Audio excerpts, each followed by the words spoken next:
Olá, o Notícias da Semana já está no ar e hoje destaca o encerramento do ciclo de debates sobre segurança pública.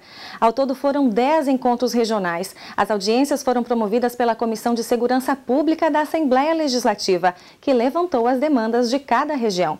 Tem também os preparativos para as eleições municipais no principal colégio eleitoral do estado, os destaques das sessões plenárias realizadas durante esta semana e os trabalhos desenvolvidos durante o 14º Congresso Estadual das APAES. O evento aconteceu em Joinville e reuniu centenas de pessoas que buscam melhorar a qualidade de vida das pessoas com necessidades especiais. Isso e muito mais agora no Notícias da Semana.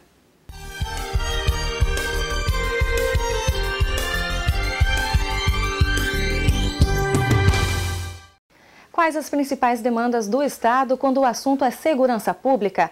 A Assembleia Legislativa acaba de realizar este levantamento. Ao todo foram 10 encontros realizados nos principais municípios do Estado. Os dados levantados serão reunidos em um relatório que irá servir como apoio para que o Parlamento, junto com o governo do Estado, desenvolva ações para minimizar os problemas enfrentados em cada região. Em Rio do Sul, a audiência pública foi no anfiteatro da Unidave. O debate foi comandado pelo deputado Gilmar Knesel, presidente da Comissão de Segurança Pública da Assembleia Legislativa. Na avaliação das autoridades locais, a principal deficiência no setor é a falta de renovação do quadro de policiais.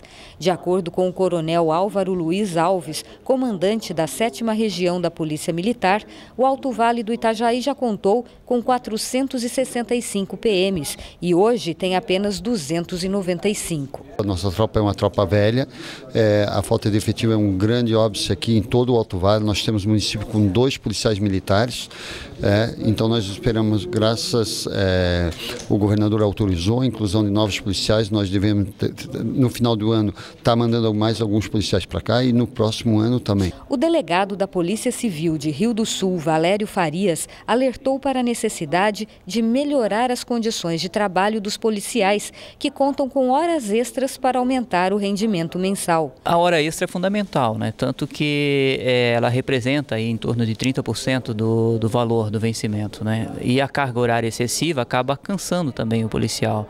Então, muitos policiais também, inclusive, deixam de se aposentar pela questão de não poder perder a hora extra. Então é um problema que se enfrenta. O deputado Sargento Amaury Soares já atuou no Alto Vale do Itajaí como policial na década de 1980 e vê retrocesso nas últimas décadas. Nós tínhamos uma realidade bem diferente, um índice de criminalidade muito menor, também uma população menor, mas tínhamos mais efetivo à disposição. Esse é o fato. Tínhamos mais efetivo em 86 do que temos hoje, 26 anos, 27 anos já depois. Então precisa-se mais investimento na segurança pública para que se volte a ter aquela realidade. Em Blumenau, o debate foi realizado num dos auditórios da FURB. Aqui, uma das principais preocupações das autoridades é com o aumento dos crimes contra o patrimônio, muitas vezes colocando a vida das vítimas em risco. Só em Blumenau acontecem, em média, 5 ocorrências do gênero por dia. Grande parte desses crimes é praticada por adolescentes ligados ao consumo de drogas. Para tentar reduzir os índices de violência, os empresários de Blumenau se uniram para cobrar do governo do estado um número maior de policiais na cidade. Conseguiram 44 novos PMs e 26 novos policiais civis para o Médio Vale do Itajaí. De acordo com os participantes, o desafio agora é construir uma penitenciária com capacidade para 1.200 presos. Hoje a cidade conta apenas com um presídio regional. É uma demanda da região para que tenha uma penitenciária, para os presos aqui condenados nas nossas comarcas cumpram a pena aqui, e melhor seria, claro, se fosse uma penitenciária industrial, onde os presos possam trabalhar. Os debates de Rio do Sul e Blumenau encerraram um programa de 10 audiências públicas regionais sobre segurança. Agora os deputados vão montar relatórios com as principais reclamações e enviar ao governo do estado com cópias para o Ministério Público Estadual e o Tribunal de Justiça. O objetivo é buscar soluções para as deficiências no setor. Entendo que nós devemos criar uma comissão permanente, não apenas a Comissão de Segurança Pública, mas um fórum permanente de debate da questão da segurança na Assembleia Legislativa. Outro debate que marcou a semana foi sobre o saneamento básico na capital do estado. A audiência pública foi realizada no sul da ilha. A iniciativa do encontro foi da Assembleia Legislativa. Os moradores lotaram o centro comunitário da Fazenda do Rio Tavares. Eles protestaram contra os atuais projetos da Casan para a implantação do sistema de saneamento básico na ilha, que cedia grande parte do território da capital do estado. Eles não concordam com a construção de emissários submarinos, que despejam no mar os efluentes tratados em grandes estações centralizadoras. Os moradores querem a descentralização do tratamento em pequenas estações, implantadas em cada bairro da cidade para preservar o meio ambiente. O tratamento descentralizado, ele exige, por sua própria característica, o acompanhamento direto das comunidades, na fiscalização e na implementação. E isso também a gestão pública hoje requer. Então, democracia, transparência, isso faz parte do nosso modo de entender como o saneamento tem que fazer também. De acordo com a Casan, pouco mais da metade dos dejetos produzidos na capital recebe tratamento adequado. Florianópolis está em 42º lugar no tratamento de esgoto no país. De acordo com os moradores, a questão atinge o meio ambiente, a saúde da população e também a economia da cidade, principalmente o turismo e a produção de ostras e mariscos. Hoje, Florianópolis responde por 95% do cultivo de moluscos no Brasil. Os produtores de moluscos participaram da audiência. Eles querem o saneamento, mas também são contra os emissários submarinos. A nossa qualidade de água hoje para a produção de moluscos é superior à qualidade de água, por exemplo, da Europa, né? E aí isso nos traz preocupação quando a gente concentra todo esse resíduo. Os representantes da Casan explicaram que a cidade tem linhas de crédito de 400 milhões de reais garantidas para a implantação do sistema de saneamento básico. Dinheiro da Caixa Econômica Federal e da JICA, uma agência de fomento japonesa. Neste total está incluída a construção dos emissários submarinos, que podem não sair do papel caso a comunidade se mobilize contra o projeto. Hoje esse projeto ele encontra-se na fase de estudo de impacto ambiental, que depois será entregue na Fátima, que posteriormente vai marcar uma audiência pública para discussão. Nessa fase é que podem surgir os questionamentos, as discussões que podem vir a alterar esse projeto. A audiência pública foi promovida pelas comissões de Pesca e Aquicultura, Saúde e Turismo e Meio Ambiente da Assembleia Legislativa. O debate, presidido pelo deputado Sargento Amaury Soares, foi o segundo e último sobre o tema realizado na capital. O primeiro foi no mês passado, no norte da ilha. A intenção é enviar as conclusões para o governo do estado, pedindo soluções para o problema e também que a população seja ouvida antes da realização das obras. Se até hoje foi feito apenas os poderes públicos reunindo e conversando, tirando diretrizes, a partir de agora, como está deflagrado, eu diria, também não pode faltar nessa mesa a presença da população, porque ela está atenta e não sendo ouvida, evidentemente, que vai cobrar posteriormente. Outra comissão que realizou trabalhos nesta semana foi a recém-criada Comissão em Defesa dos Direitos da Criança e do Adolescente. Essa foi a segunda reunião da comissão que, desta vez, tratou sobre a incrementação de recursos do Fundo da Infância e Adolescência. O estímulo às empresas para destinarem parte do imposto de renda e também às entidades para a apresentação de projetos sociais são algumas das ações da comissão para otimizar os recursos do Fundo da Infância e Adolescência, o FIA. Mais de 600 mil crianças catarinenses que vivem em situação de pobreza poderão ser atendidas com esses recursos. A intenção dos deputados, a intenção da sociedade de investir mais na criança, especialmente nessas com maior vulnerabilidade. E por sugestão dos deputados, nós vamos fazer uma reunião, uma audiência pública técnica, chamando o Conselho de Contabilidade, chamando a Secretaria Estadual da Fazenda, chamando o Tribunal de Contas do Estado, chamando entidades que possam vir a apresentar projetos no futuro, em breve, né? E com isso nós queremos motivar, de um lado, a sociedade a destinar recursos. A data da audiência pública será definida na próxima reunião da comissão, marcada para o dia 10 de outubro. E veja depois do intervalo, Justiça Eleitoral realiza treinamento no maior colégio eleitoral do estado. São tantos os convocados que foi preciso dividir o grupo em turmas. É um instante só e nós já voltamos.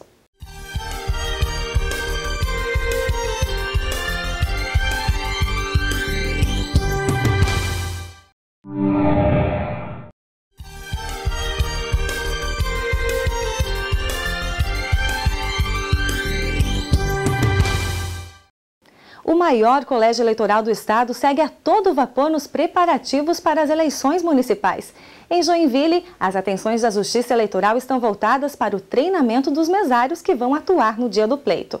É tanta gente que foi preciso organizar um cronograma. 5 turmas por dia, mas o mesmo desafio: preparar os convocados para atender e orientar os eleitores.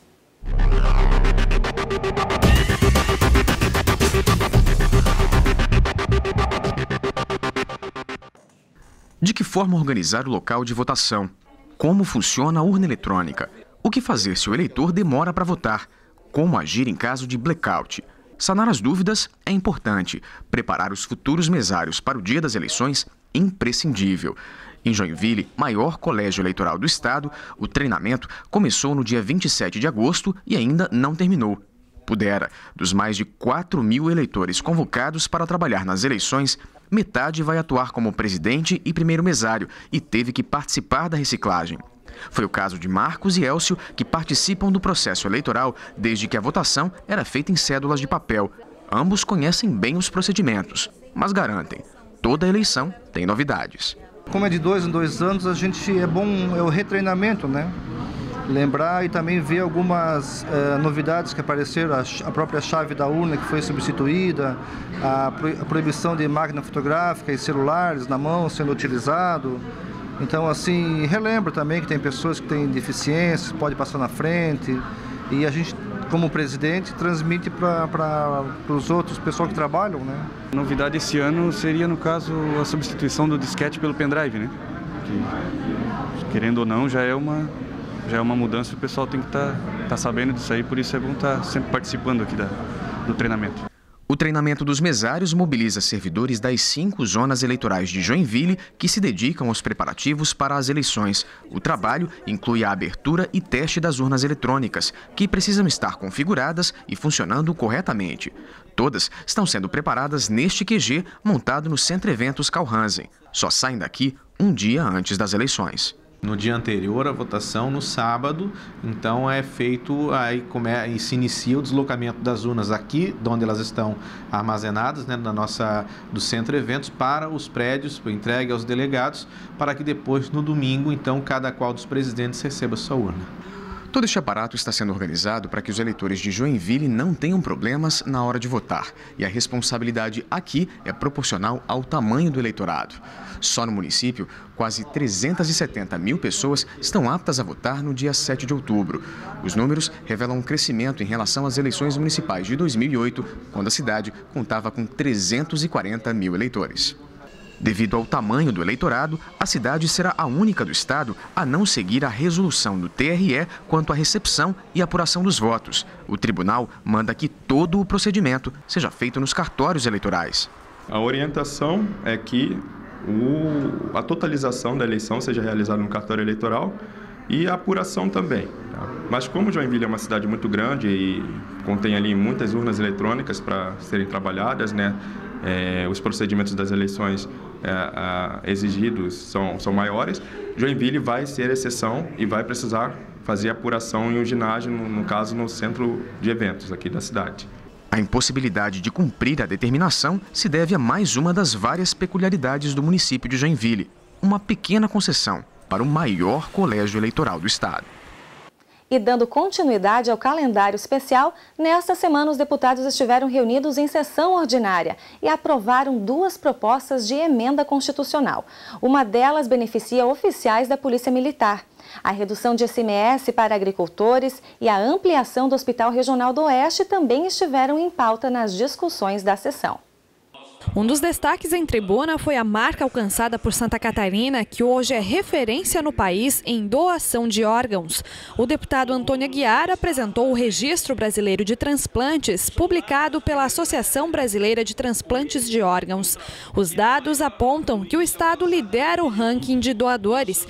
Este ano são 26,9 por 1 milhão de habitantes, índice que coloca Santa Catarina à frente até mesmo de países desenvolvidos. Isso significa que a nossa solidariedade humana em Santa Catarina, nas famílias, naquelas pessoas que trabalham para que o transplante seja realizado, esse conjunto faz com que nós tenhamos essa liderança. A matéria veiculada em rede nacional denunciando o desvio de recursos públicos do SUS por clínicas particulares em Maceió também ganhou a atenção dos parlamentares. O deputado Serafim Venzon trouxe o assunto em tribuna. A grande parte dos atendimentos médicos hospitalares realizados em Santa Catarina e no Brasil, a grande parte é realizado por entidades, por hospitais ditos filantrópicos. Em Santa Catarina nós temos mais de 200.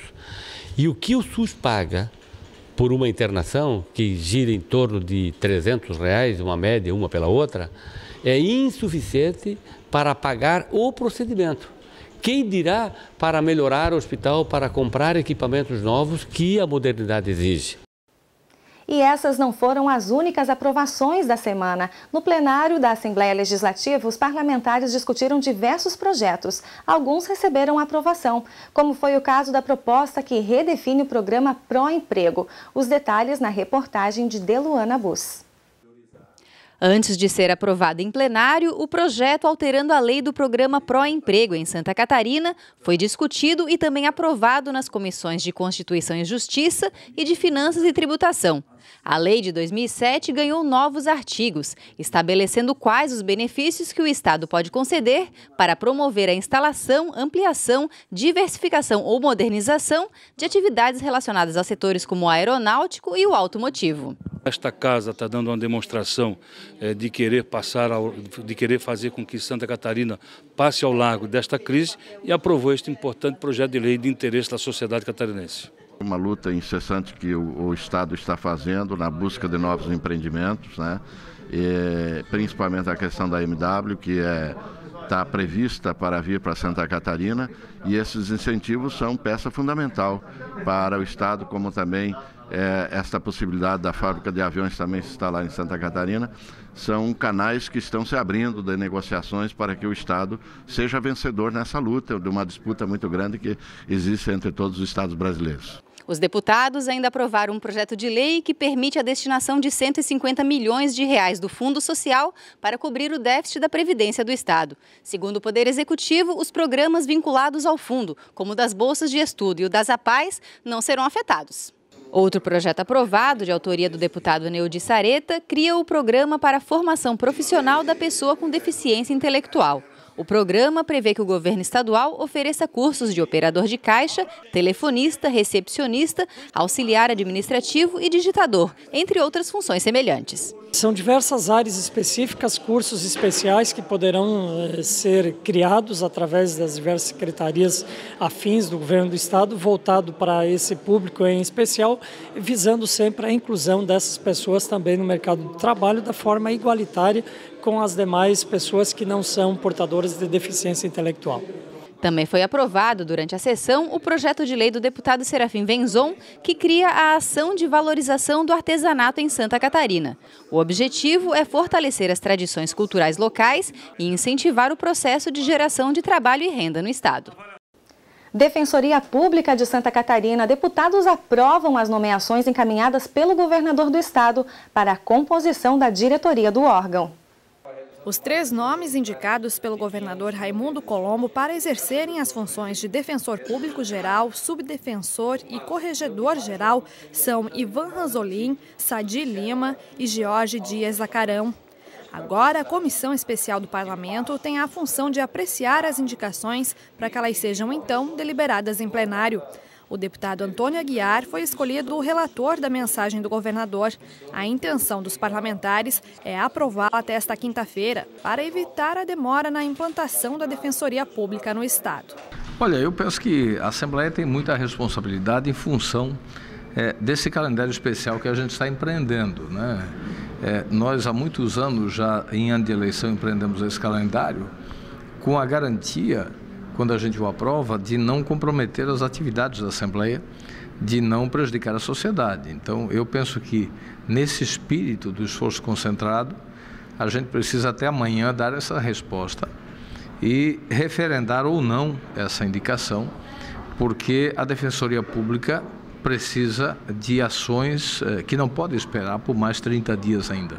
Ainda nesta quarta-feira, o deputado Antônio Aguiar, relator na Comissão Especial da Defensoria Pública, deu parecer favorável às indicações em tribuna.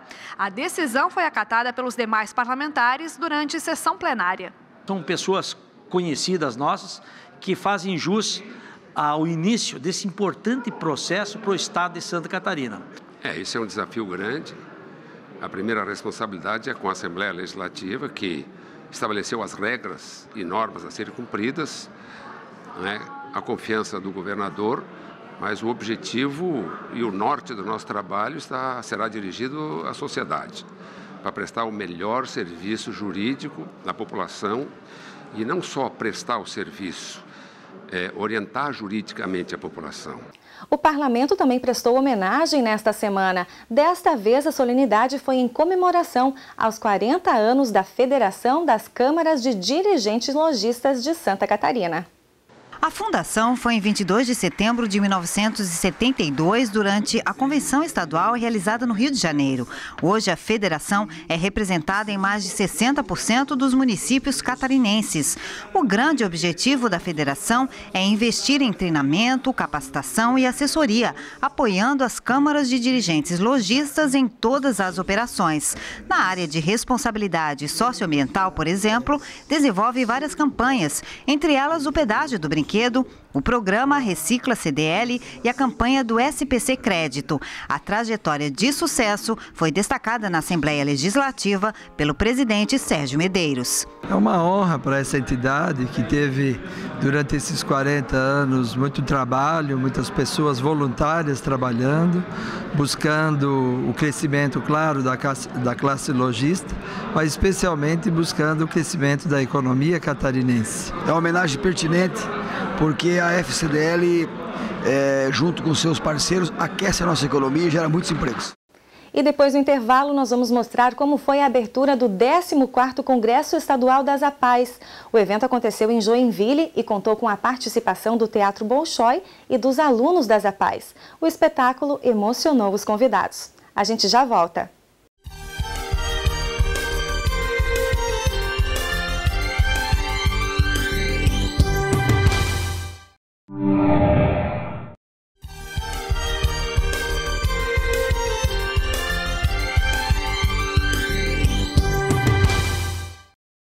Associações de pais e amigos dos excepcionais de Santa Catarina estiveram reunidos nesta semana em um congresso estadual que aconteceu em Joinville. Foram 3 dias de amplas discussões sobre os assuntos que envolvem a qualidade de vida dos alunos das APAES.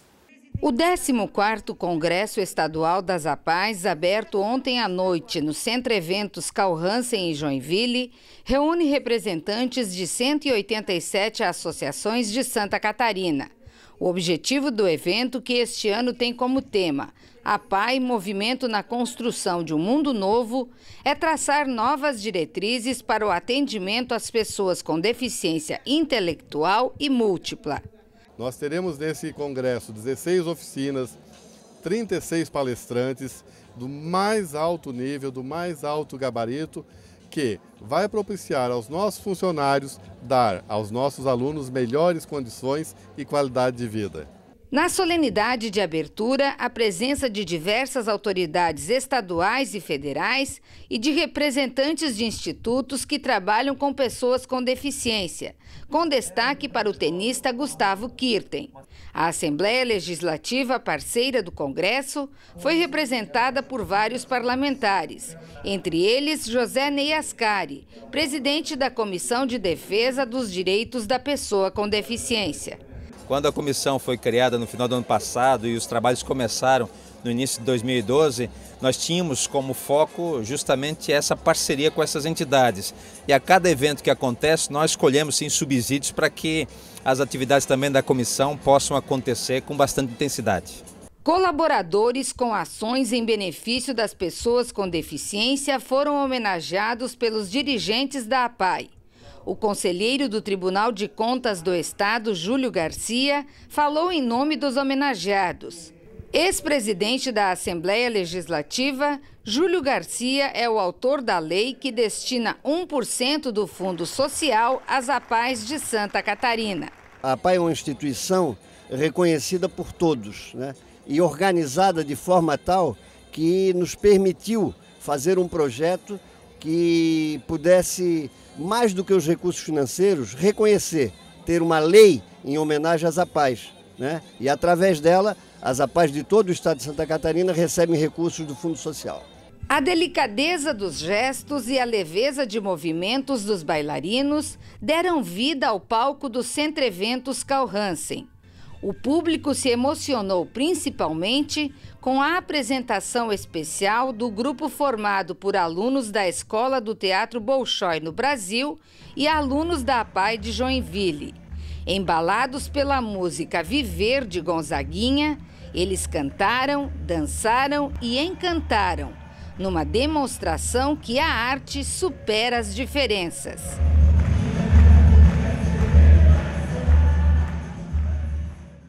E agora um incentivo à escrita e leitura. O recado vale principalmente para os jovens. Uma estudante de 14 anos resolveu escrever um livro sobre a comunidade quilombola onde ela vive. A experiência da jovem autora foi dividida com os alunos do programa Antonieta de Barros da Assembleia Legislativa.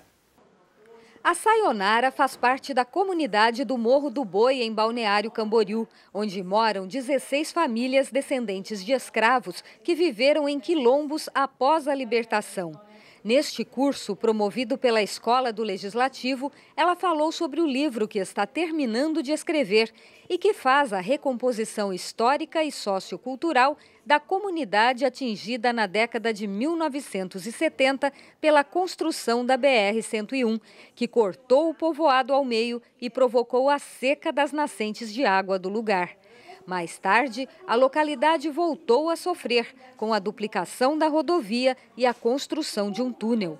Ninguém foi indenizado até hoje e a cultura dos quilombolas foi descaracterizada pelas intervenções da urbanização.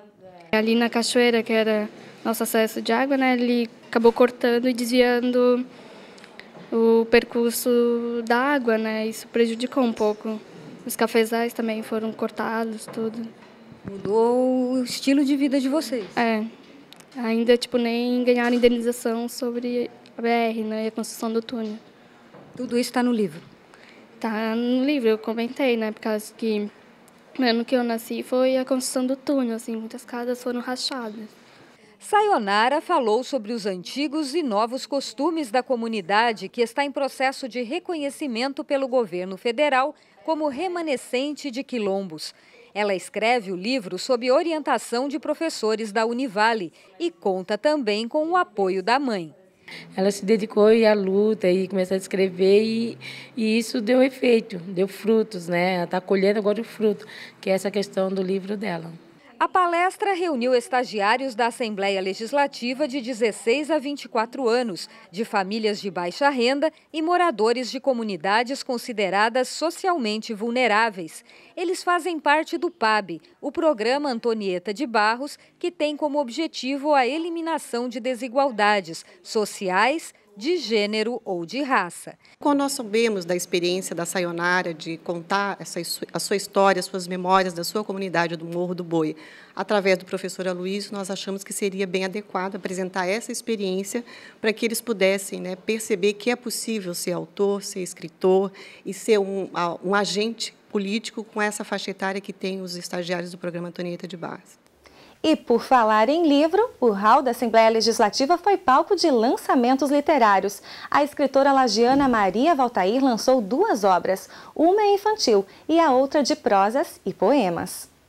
Professora, cientista social e pesquisadora, Maria Valtair integra a diretoria do CINTE e do Instituto Histórico e Geográfico de Lages. Também é membro do Conselho Municipal de Educação e sócia fundadora da Associação Lagiana de Escritores. No livro Enfim, Poema e Prosa, ela apresenta uma coletânea de trabalhos sobre o universo feminino, fruto de mais de 30 anos de dedicação aos estudos de gênero. Enfim, é um resumo do universo feminino que coloca os amores, as dores, enfim, aquilo que a mulher enfrenta no seu dia a dia. No mesmo evento, Maria Valtair lançou o livro Luca Alon, dedicado ao neto de 1 ano e meio que mora na Califórnia, nos Estados Unidos. A edição ganhou cuidados especiais. Ele tem toda a questão ecológica, eu já fiz em papel reciclado, aquarelado, já que com aquarela que não é tóxica, e exploro aqui a questão da diversidade, do bullying e várias outras questões também que envolvem a criança nesses primeiros anos de vida e também com um foco na pessoa que educa essa criança. Por hoje é só. O Notícias volta semana que vem. Obrigada pela companhia e até lá!